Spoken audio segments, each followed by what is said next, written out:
Okay, hi everyone, here is Rashmi. आप लोगों का हमारे इस लेक्चर में बहुत बहुत स्वागत है। मैं आज आपको कॉम्प्लेक्सिटी के पढ़ाऊंगी, ठीक है ना।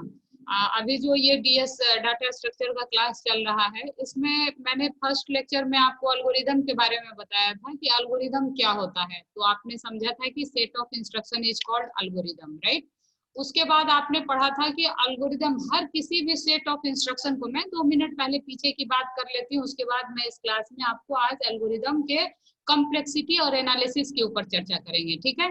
तो बड़े आराम से प्यार से हम लोग धीरे धीरे सब बात को समझते हैं। You will enjoy this lecture for sure. तो आप मेरे साथ बने रहें, ऑडियो ऑफ किए रहे सभी बच्चे, प्लीज ऑडियो ऑफ किए रहें। तो मैं आपको बता रही हूँ, I requesting everyone please mute your audio so that everyone audible me, right। अपना अपना ऑडियो ऑफ कर लीजिए। अगर किसी को कुछ कहना होगा तो प्लीज मैसेज करेंगे, ठीक है। तो आज के इस लेक्चर में हम लोग डिस्कस करेंगे कॉम्प्लेक्सिटी ऑफ एल्गोरिदम, यानी कि एल्गोरिदम के एनालिसिस की बात करेंगे। लेकिन इस बात को आने से पहले थोड़ा पुरानी बात डिस्कस कर लेते हैं, ठीक है। तो पहले हम लोगों ने क्या चर्चा किया था कि एल्गोरिदम जो होता है वो एक्चुअली क्या होता है कि आपका सेट ऑफ इंस्ट्रक्शन को एल्गोरिदम आपने कहा था। तो मैंने आपको बताया था कि भाई देखिए, हर सेट ऑफ इंस्ट्रक्शन को आप एल्गोरिदम नहीं कह सकते हैं। क्यों? उसमें 5 कैरेक्टरिस्टिक्स होने चाहिए। अगर आपको याद हो तो मैं आपको याद दिला दूं। सबसे पहले तो अगर आपके एल्गोरिदम में कुछ इनपुट रिक्वायर्ड है तो आप इनपुट डिफाइन करें। आउटपुट आपको क्या डिजायर्ड है, बिना आउटपुट के लिए तो आप कोई एल्गोरिदम करेंगे नहीं। आप ऐसा कोई काम करते ही नहीं है जिसका कोई आउटपुट ना हो, है कि नहीं। तो आउटपुट तो चाहिए ही चाहिए, इनपुट हो या ना हो, आउटपुट तो चाहिए भाई। और अगर इनपुट है तो अच्छा, एक और मजेदार बात भाई, ये सब कुछ करने से पहले आपको ये पता होना चाहिए कि प्रॉब्लम है क्या, आप एल्गोरिदम लिखने किस लिए जा रहे हैं, है ना। तो ये 3 कैरेक्टरिस्टिक हो गया जो एल्गोरिदम में होना ही होना चाहिए। चौथा क्या था कि भाई वो जो काम, जिस प्रॉब्लम को आप सॉल्व करने जा रहे हैं तो उसके लिए इंस्ट्रक्शन भी तो आपको चाहिए। And fifth one was what कि भाई एल्गोरिदम कभी भी किसी भी लैंग्वेज पे डिपेंडेंट नहीं होता। It is very important. और बात जब एल्गोरिदम से हम प्रोग्राम की करते हैं तो एल्गोरिदम के सारे कैरेक्टरिस्टिक्स होने चाहिए। सिर्फ आपने क्या समझा था कि मैम वो किसी पर्टिकुलर लैंग्वेज में लिखा जाना चाहिए, तो वही एल्गोरिदम क्या बन जाता है, प्रोग्राम। आपको पता है ये पूरे सब्जेक्ट में अपन बात एल्गोरिदम की ही करेंगे, है कि नहीं। तब एक और जो सबसे इंपॉर्टेंट बात हम लोग पिछले क्लास में डिस्कस किए थे, वो क्या डिस्कस किए थे कि एक ही प्रॉब्लम को आप मेनी टाइप से सॉल्व कर सकते हैं, है ना। तब अब आप कहोगे कि मैम अगर प्रॉब्लम एक है और उसको 5 तरीके से अगर हम लिख सकते हैं उसके लिए प्रोग्राम, तो फिर बेटर प्रोग्राम कौन होगा जिसको हम लोग ऑप्ट करें। तो यहीं से बात किसकी आई थी, एनालिसिस ऑफ एल्गोरिदम, कि भाई which one algorithm is better, है ना।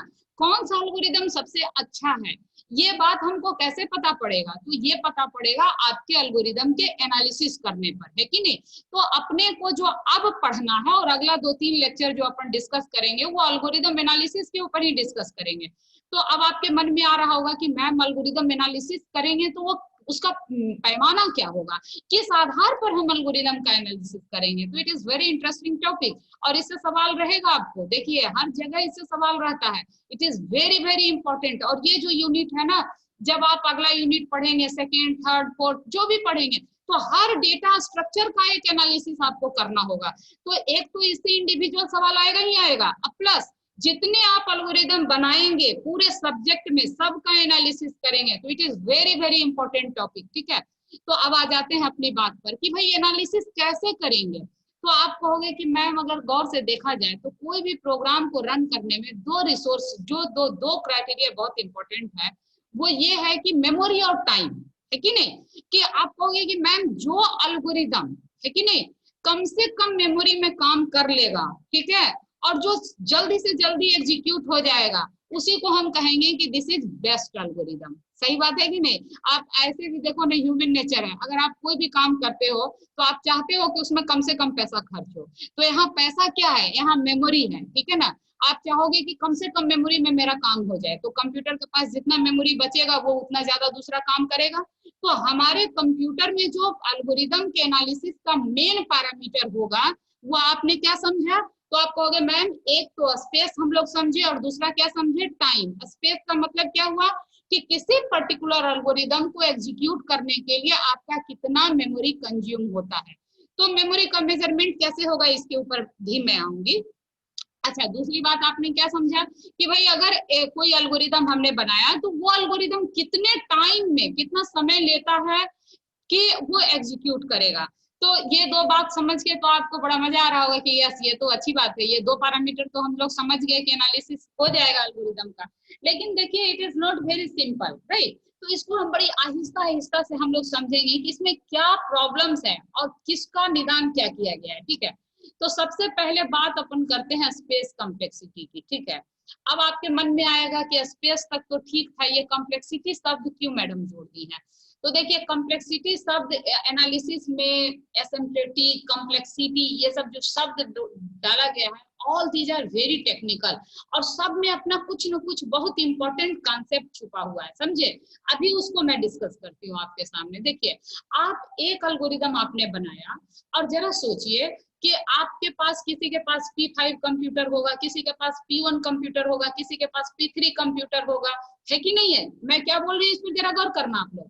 तो अगर सेम प्रोग्राम अलग अलग कंप्यूटर के कॉन्फ़िगरेशन पर आप रन करेंगे तो ऑब्वियसली आपका जो टाइम है एग्जीक्यूशन का वो प्रभावित होगा कि नहीं होगा। तो आप कहोगे ऑफ कोर्स मैम, अगर कोई प्रोग्राम, सेम प्रोग्राम को हमने P1 प्रोसेसर पर एग्जीक्यूट किया और उसी को P5 प्रोसेसर पर एग्जीक्यूट करेंगे तो जाहिर सी बात है P5 हमारा जल्दी एग्जीक्यूट करेगा और P1 मेरा टाइम ज्यादा लगेगा। तो अब आप सोचोगे कि मैम इसमें एल्गोरिदम की तो कोई बात ही नहीं आई, इसमें तो बात कंप्यूटर टेक्नोलॉजी की आ गई। तो बात बिल्कुल सही है। देखिए मेरा कहने का मतलब यही, इसी तरफ मेरा ध्यान आपको दिलाना है कि कंप्यूटर का जो एल्गोरिदम है ये सिर्फ आपके सेट ऑफ इंस्ट्रक्शन पर इसका टाइम नहीं डिपेंड करता है, ये डिपेंड करता है आपके टेक्नोलॉजी का। तब यहाँ पर आपके मन में ये सवाल उठ रहा होगा कि इसका मतलब तो क्या मैम वो टेक्नोलॉजी का भी हम लोग स्टडी करेंगे। तो मैं कहूंगी नहीं, इसीलिए ये सब जोड़ा गया है कॉम्प्लेक्सिटी, ठीक है ना। हम लोग इसमें एजम्पशन मान के एनालिसिस करेंगे। क्या एजम्पशन? प्लेटफॉर्म से कोई मतलब हमारा नहीं होगा। जब हम एल्गोरिदम का एनालिसिस कर रहे हैं तो इस एनालिसिस में प्रोसेसर का जो पावर है उसके ऊपर चर्चा नहीं होगी, उसको हम लोग नहीं कंसीडर कर रहे हैं, ठीक है। हम लोग उस बात का कंसीडरेशन इस एनालिसिस में नहीं करेंगे। That is the reason we are using here term complexity. मैं एक बार फिर से आपको ध्यान दिला दूं कि जो प्रोसेसर है उसका जो स्पीड है वो प्रोसेसर टू प्रोसेसर वेरी करेगा और करता ही करता है। लेकिन जब हम लोग बात एल्गोरिदम के एनालिसिस की करते हैं तो उस प्रोसेसर के स्पीड को हम आइडियल मान लेते हैं और हम लोग ये मान के चलेंगे कि हर इंस्ट्रक्शन का एग्जीक्यूशन में जो टाइम लगेगा दैट विल बी ओनली बिगो 1। अब बिगो से घबराइएगा मत, 1 यूनिट टाइम चलेगा, ठीक है ना। कि हम लोग ये एज्यूम कर लेंगे कि एक इंस्ट्रक्शन को एग्जीक्यूट करने में 1 यूनिट टाइम मेरा खर्च होगा, ठीक है। तो this is the assumption behind this analysis.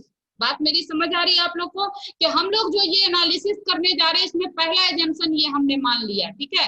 उसके बाद ये एनालिसिस हो रहा है, that is why there is a term complexity, कि ये बिल्कुल एक्चुअल एनालिसिस नहीं है, ठीक है। अब बात कर रहे हैं हम लोग, देखिए इसमें एनालिसिस अपन दो टाइप का करेंगे। One is space analysis, space complexity यानी स्पेस का analysis, and another one is time complexity, ठीक है। तो स्पेस कॉम्प्लेक्सिटी के ऊपर थोड़ा सा चर्चा कर लेते हैं और टाइम कॉम्प्लेक्सिटी के ऊपर बहुत ज्यादा चर्चा होना है, क्योंकि टाइम जो है उसमें तरह तरह का एग्जांपल लेकर के मैं आपको बताऊंगी तो उस पर लेक्चर ज्यादा चलेगा। तो आज के इस लेक्चर में हम स्पेस कॉम्प्लेक्सिटी को डिस्कस करेंगे, ठीक है। तो नाम से यहाँ आपको क्या लग रहा है कि स्पेस कॉम्प्लेक्सिटी यानी कि किसी एल्गोरिदम को एग्जीक्यूट करने में स्पेस कितना लगने वाला है। तो कहोगे ये बात तो ठीक है मैम, तो अब आप सोचो स्पेस डिपेंड किस पर करेगा। तो आप कहोगे मैम जो कुछ भी हम लोग इनपुट करेंगे उसके ऊपर स्पेस डिपेंड करेगा। सपोज अगर हमने एल्गोरिदम में इनपुट किया 5 नंबर को जोड़ने का, तो उसमें जो स्पेस लगेगा वो तो वही लगेगा ना, 5 नंबर जो इनपुट हमने किया और एक जो सम आएगा, है कि नहीं। इसके अलावा अब अगर कोई बच्चा कहेगा मैम हम तो प्रोग्राम जो बनाए उसमें 100 नंबर जोड़ना है, ऐड करना है, एक एग्जांपल मैं ले रही हूँ आपको समझाने के लिए, ठीक है। तो 100 नंबर को अगर आपको जोड़ना है तो आप कहोगे कि मैम तब तो ये मेरे प्रोग्राम में मेमोरी ज्यादा कंज्यूम होगा, तो जाहिर सी बात है बिल्कुल ज्यादा होगा। अब एक बच्चा 5 नंबर जोड़ना है तो उसको तो 5 इनपुट ही करना पड़ेंगे, एक बच्चे को 100 नंबर जोड़ने हैं तो उसको 100 इनपुट करने पड़ेंगे, एक बच्चे को 1000 नंबर जोड़ने हैं तो उसको 1000 इनपुट करना पड़ेगा। What I am trying to focus you, I am trying to focus you कि ये जो स्पेस है ये किस पर डिपेंड करेगा। तो आप कहोगे मैम इससे तो साफ पता चलता है ये डिपेंड करेगा नंबर ऑफ इनपुट पर, कि हम इनपुट कितना कर रहे हैं। अगर हमने प्रोग्राम में 5 नंबर इनपुट किया है तो उसमें मेमोरी कंजम्पशन 5 नंबर का लगेगा, 50 नंबर इनपुट किया है तो 50 नंबर लगेगा, और 100 नंबर अगर हमने इनपुट किया है तो 100 नंबर कंजम्पशन होगा। क्लियर है? तो कहोगे हाँ ये तो समझ में आ गई। तो कहने का मतलब क्या है कि स्पेस कॉम्प्लेक्सिटी कैसे मेजर होगा, तो स्पेस कॉम्प्लेक्सिटी डायरेक्टली प्रोपोर्शनल होगा नंबर ऑफ इनपुट के। Very clear? तो इसमें एक और बात है माय डियर जो समझ में आनी चाहिए, बहुत बच्चे कंफ्यूज रहते हैं, वो ये टर्म है ऑक्सिलरी स्पेस। ठीक है, एक ऑक्सिलरी स्पेस क्या होता है इसको भी समझना बेहद जरूरी है। अब जैसे देखिए कई बार हम लोगों को एल्गोरिदम बनाने में नंबर ऑफ इनपुट के अलावा कुछ टेम्पोररी स्पेस को भी कंज्यूम करना पड़ता है, ठीक है ना। तो ये जो टेम्पोररी स्पेस या उस एल्गोरिदम को एग्जीक्यूट करने के लिए अगर कुछ एक्स्ट्रा स्पेस आपको लगना पड़ रहा है तो उसको ऑक्सिलरी स्पेस कहते हैं। इसका बहुत सुंदर एग्जांपल है आपका मर्ज सॉर्ट। हमने आपको मर्ज सॉर्ट का वीडियो बहुत अच्छे से रिकर्सिव प्रोग्राम बना करके, क्विक सॉर्ट, मर्ज सॉर्ट, ये सब सॉर्टिंग एल्गोरिदम आपके पीपीएस का जो फर्स्ट सेमेस्टर में ही आपको पढ़ना है।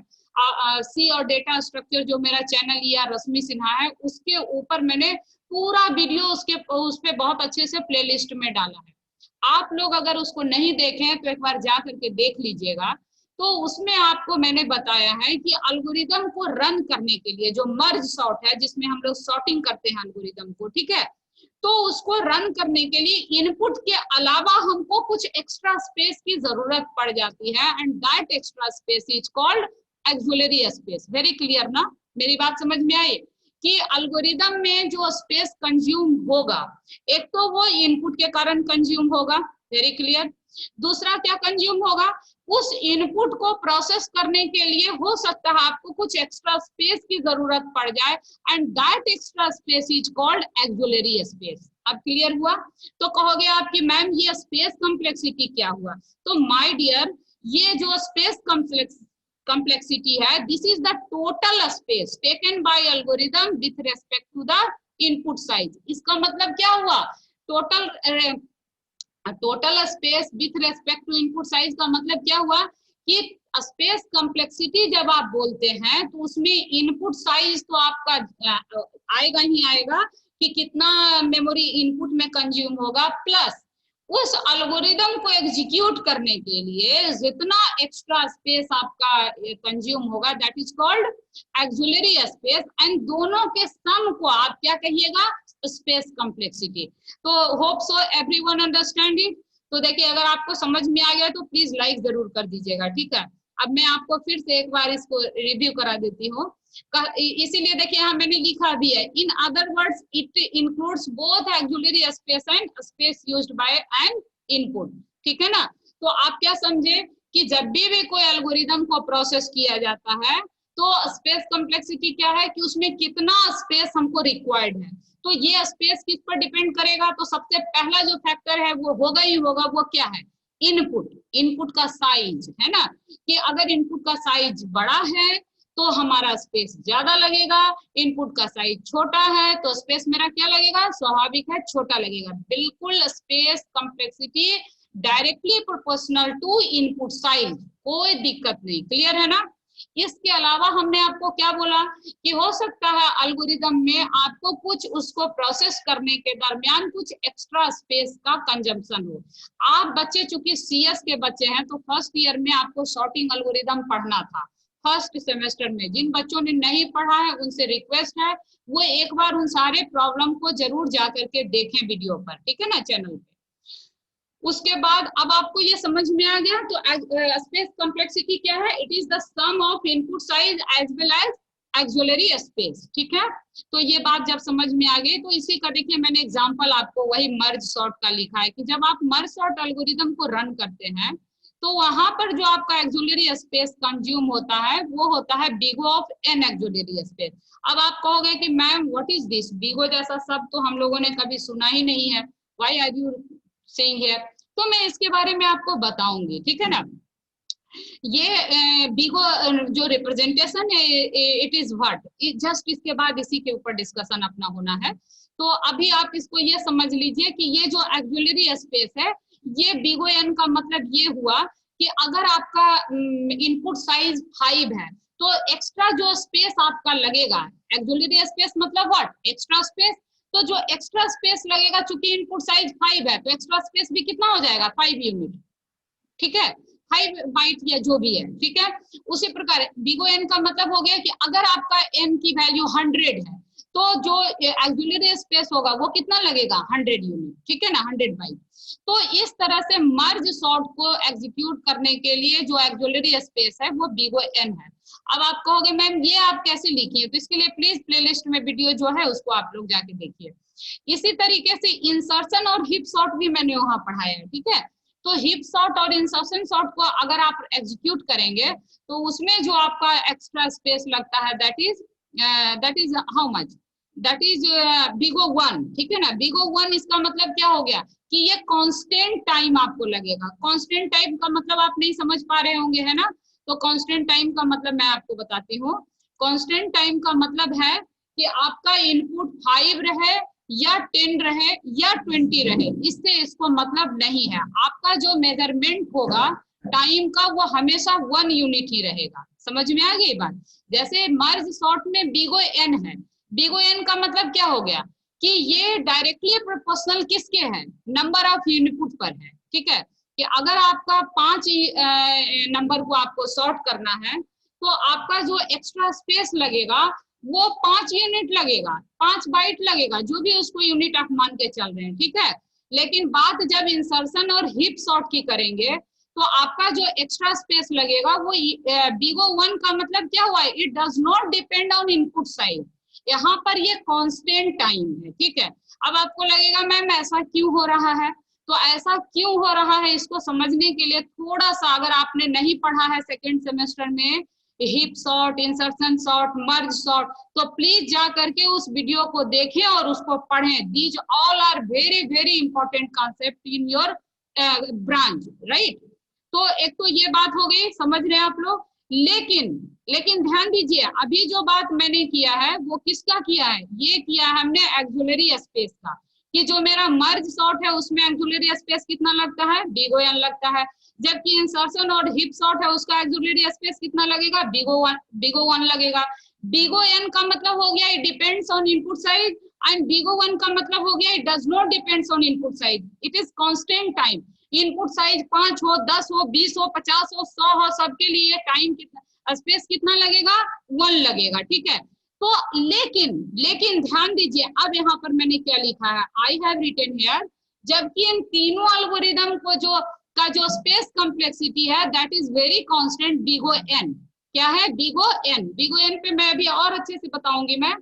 तो बिगो एन का मतलब आप यहाँ क्या समझे कि it depends on input size, it depends on input size. मतलब ये देखिए एक्सुलरी स्पेस तीनों एल्गोरिदम का वेरी कर रहा है। मर्ज सॉर्ट का क्या हो गया, बिगो एन, जबकि इंसर्शन और हिप सॉर्ट का कितना हो गया, बिगो 1। लेकिन बात अगर स्पेस कॉम्प्लेक्सिटी की करेंगे तो तीनों एल्गोरिदम में जो आपका स्पेस कॉम्प्लेक्सिटी लग रहा है वो सेम लग रहा है, and that is called big O n लग रहा है, ठीक है ना।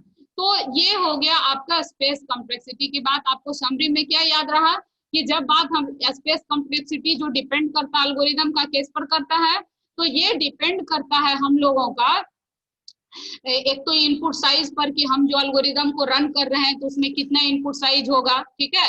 और दूसरा किस पर डिपेंड करता है, एक्स्ट्रा स्पेस कितना उस एल्गोरिदम को एग्जीक्यूट करने में लगेगा। तो इस तरीके से ये भी जो है फंक्शन ऑफ एन है, और या फिर फंक्शन ऑफ 1 भी हो सकता है, कांस्टेंट टाइम भी हो सकता है। ये डिपेंड करता है कि आपका एल्गोरिदम काम कैसे कर रहा है, ठीक है ना। तो ये सारी बातें थी आपकी स्पेस कॉम्प्लेक्सिटी की। स्पेस कॉम्प्लेक्सिटी को मैं यहीं पर समाप्त करूंगी। आगे का जो कुछ भी लेक्चर होगा आपके एल्गोरिदम एनालिसिस में that is of time complexity, ठीक है ना। तो हम लोगों का जो आगे का एजम्पशन होगा, जो भी पढ़ेंगे हम लोग अगला लेक्चर में, उसका थोड़ा सा ओवरव्यू मैं दे करके लेक्चर समाप्त करूंगी। तो वो कहलाएगा टाइम कॉम्प्लेक्सिटी, और इसके लिए जो शब्द का प्रयोग होता है that is called asymptotic notation. तो देखिए ये जो एसिम्प्टोटिक नोटेशन है, पहले तो आप अपने दिमाग में रख लीजिए कि आगे जो हम लोग डिस्कस करेंगे वो है आपका टाइम कॉम्प्लेक्सिटी के लिए। यहाँ पर भी जो आपने बीगो लिया है तो ये भी एसिम्प्टोटिक नोटेशन ही है, लेकिन ये एसिम्प्टोटिक नोटेशन आपने डिस्कस किया है किसके लिए, स्पेस के लिए। And now we will move towards time complexity, ठीक ना। तो अब जो हम लोग एसिम्प्टोटिक नोटेशन डिस्कस करेंगे तो वो टाइम कॉम्प्लेक्सिटी के लिए करेंगे। तो आपको याद दिला दें, जो बिल्कुल फर्स्ट लेक्चर में मैंने आपको बताया था कि जब अपन एनालिसिस करेंगे एल्गोरिदम का, तो उसमें दो तरह का एनालिसिस होता है। One analysis is called prior, another one is called posterior, है ना। तो प्रायर एनालिसिस का मतलब क्या हुआ कि जब आप एल्गोरिदम को बनाते हैं, तो देखिए एल्गोरिदम आपने बनाया और उसको कंप्यूटर पर रन नहीं किया, तो और फिर भी आपने उसका क्या किया है, एनालिसिस किया, तो that analysis is called what, prior analysis, already discussed in last lecture, right.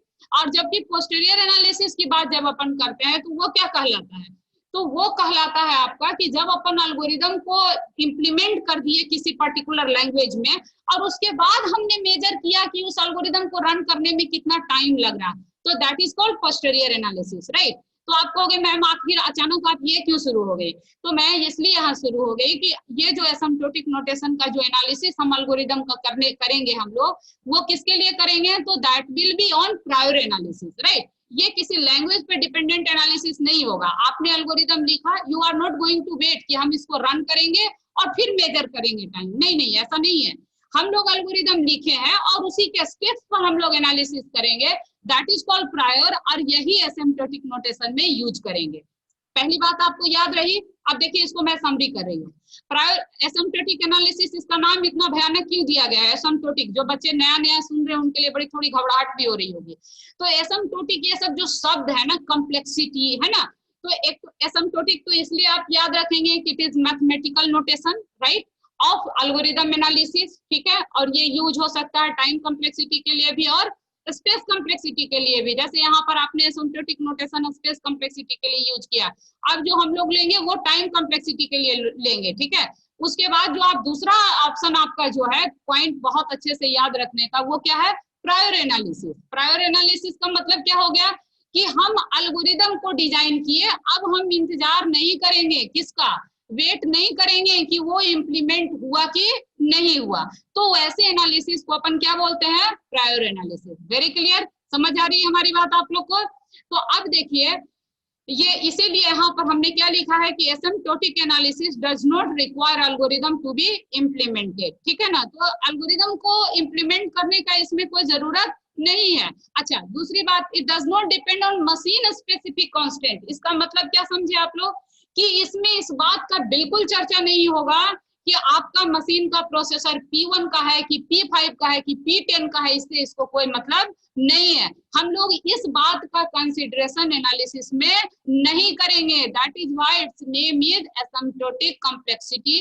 और एसिम्प्टोटिक नोटेशन बोलते हैं ना। तो आपको हमेशा क्या रहेगा दिमाग में कि इसमें एजम्पशन हम लोग मान के चल रहे हैं कि एक सिंगल स्टेटमेंट को एग्जीक्यूट करने में जो टाइम लगेगा उसको यूनिट टाइम हम लोग मान के इसका एनालिसिस करेंगे, ठीक है। अब देखिए इसको आगे तो मैं नेक्स्ट लेक्चर में इसको विस्तार से बताऊंगी, पर आपको लगेगा कि मैम इतना सब कुछ इतना ज्यादा क्यों इतना भयानक दिख रहा है, जब टाइम ही मेजर करना है तो now it is very simple ना। तो ये इतना सिंपल नहीं है, क्यों नहीं है जरा समझिए। इसमें देखिए एसिम्प्टोटिक की जरूरत क्यों पड़ी, इसको थोड़ा सा बता देते हैं, फिर एसिम्प्टोटिक के बारे में अगले लेक्चर में विस्तार से कवर करेंगे, ठीक है ना। तो एसिम्प्टोटिक का जो जरूरत पड़ा उसके बारे में हम लोग ये समझ लेते हैं कि एसिम्प्टोटिक का देखिए, जैसे अगर अपन कोई लीनियर सर्च कर रहे हैं, ठीक है, तो लीनियर सर्च अगर अपन कर रहे हैं, ठीक ना, तो उसमें क्या होता है कि हम लोग जो एल्गोरिदम अपन बना रहे हैं, ठीक, तो उसमें देखिए आप सर्चिंग तो थोड़ा सा तो नाम से ही, नहीं भी आप लोगों ने पढ़ा है तो इतना तो जरूर समझ में आ रहा है कि ये सर्च करेगा। थोड़ा सा एक आइडिया जरूर पता है, नहीं पता है तो प्लीज जाके पढ़ लीजिए, ये सब बहुत जरूरी है आप लोग को। सारा चैनल में मैंने प्लेलिस्ट में सब वीडियो डाल दिया है हमने, ठीक है ना। तो ये जो लीनियर सर्च है, तो सपोज आपके पास 10 एलिमेंट वन डायमेंशनल एरे में प्रेजेंट है, ठीक है। अब आप क्या कर रहे हैं कि फर्स्ट एलिमेंट, आपने एलिमेंट को सर्च करना शुरू किया, तो हो सकता है कि आपका जो एलिमेंट है वो पहला एलिमेंट से आपने मैचिंग किया और वही एलिमेंट आपको मिल गया। तो देखिए इसमें जो आपको टाइम लगा, आपने पूरा एल्गोरिदम लिखा लेकिन टाइम कितना लगा, ओनली 1 यूनिट टाइम ना। क्यों? क्योंकि आपने पहला एलिमेंट से ही मैच किया और आपको वो सर्चिंग परफॉर्म हो गया, फर्स्ट एलिमेंट से ही मैच सक्सेसफुल हो गया। तो आपके पास भले ही एरे में 100 एलिमेंट रखा हो, लेकिन आपको कितना टाइम लगा, ओनली 1 यूनिट टाइम लगा ना, क्योंकि फर्स्ट एलिमेंट ही मैच हो गया, तो आप सेकंड को क्यों मैच कीजिएगा। Getting my point. तो this is called best case analysis, कि इससे कम टाइम आपके एल्गोरिदम को एग्जीक्यूट होने में नहीं लगेगा। देखिए ध्यान दीजिए मैं क्या बोल रही हूँ, एलिमेंट अभी भी 100 है आपके एरे में, लेकिन आपका टाइम कितना लगा, 1 यूनिट लगा। क्यों? क्योंकि पहला ही जो सर्चिंग है वो सक्सेसफुल हो गया और आगे का प्रोसेसिंग नहीं हुआ। तो ये कहलाता है बेस्ट केस। ठीक है, अब एक सिनेरियो देखिए, पहला एलिमेंट नहीं मिला, दूसरे से मैच किया नहीं मिला, तीसरे से मैच किया नहीं मिला, चौथे से मैच किया नहीं मिला, पांचवें से मैच किया नहीं मिला। इस तरह से सबसे मैच करते करते आप 100 तक पहुंच गए। तो आपको मैचिंग करने में कितना एलिमेंट करना पड़ा, तो आप कहोगे मैम 100 एलिमेंट मैच करना पड़ा, यानी कि एलिमेंट है कि नहीं है। अगर एरे में 100 एलिमेंट है तो आपको 100 दफा मैचिंग करना पड़ा, है ना। तो आप कहोगे बात तो सही है आपकी, तो इसके लिए आपको क्या करना पड़ा, इस केस में जो आपका टाइम लगा वो कितना लगा। तो आप कहेंगे अगर 100 एलिमेंट है तो टोटल 100 यूनिट टाइम मेरा लग गया, 1000 एलिमेंट है तो 1000 टाइम टोटल लग गया। तो आप समझ रहे हैं क्या हो रहा है यहाँ, यहाँ ये हो रहा है कि आपका जो कंजम्पशन है एरे का, वो पूरा का पूरा जितना नंबर ऑफ यूनिट है एलिमेंट है इनपुट, वो सारा का सारा उसमें ले लिया। तो this is called worst case analysis. देखिए मैं आपको क्या ध्यान दिलाना चाह रही हूँ, ये एग्जांपल बहुत इंपॉर्टेंट है कि एक नंबर ऑफ एलिमेंट एरे में मेरा 100 ही मौजूद है, लेकिन अगर पहला एलिमेंट मेरा मैच हो गया तो उस परिस्थिति में मेरा जो है टाइम जो लगेगा एल्गोरिदम को एग्जीक्यूट करने में 1 यूनिट लगेगा, और this is very constant, right. 1000 element रहेगा तो भी 1 यूनिट लगेगा, 5 एलिमेंट रहेगा तो भी 1 यूनिट ही लगेगा। इसीलिए इसमें क्या कहलाएगा, यूनिट टाइम कंजम्पशन। ठीक है ना, तो यूनिट टाइम जो आपका कंजम्पशन हुआ, तो this is called best case, इससे कम टाइम लगना ही नहीं है। अब क्या है कि अब आप कहे कि नहीं मैम मेरा तो एकदम आखिरी में जाके एलिमेंट मिला, तो वो तो वर्स्ट केस हो गया ना, कि एकदम लास्ट तक आपको जाना पड़ा। तो ये वर्स्ट केस हो गया कि